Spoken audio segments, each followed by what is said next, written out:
what would be kind of a parting thought for those that are watching this video? And I have a couple of phrases or ways of thinking that I would like to share.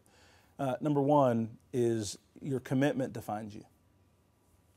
And what I mean by that is talent is something that in the school that you're in the profession or the track that you've chosen, computer science, engineering, et cetera, is one of the most competitive fields in the world. So that means it's attracting the academically gifted, right? Which means by default, the competition will be high, right? So therefore, your commitment to excellence is going to be what allows you to stand out amongst another group of winners, right? That's number one. Number two, how can you help people if you're not strong?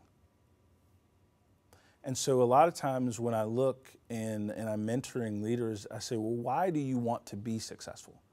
And invariably, especially young people, they want to do things for their society. They want to give back. They're not inherently selfish. So then what I describe to people is, how can you really be helpful if you're not successful? How can you help someone financially if you can't pay your bills? How can you help someone technically if you've not studied all the areas of technology to make you excellent? So therefore, if you only want to write the code, but you don't understand the testing, if you only want to understand the technical, but you don't understand the product packaging, you limit your ability to really give back the way many of you describe that you want to. And wouldn't you want to just be good enough to have the option to work for somebody else or start a company of your own?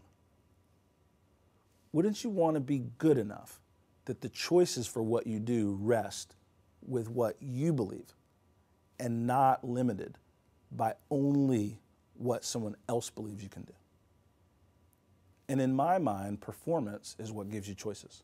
And so my parting thought is, and this is the reality of the world, right? Winners get special treatment. Now, you can be on the sidelines not winning and describing why that's wrong or not true.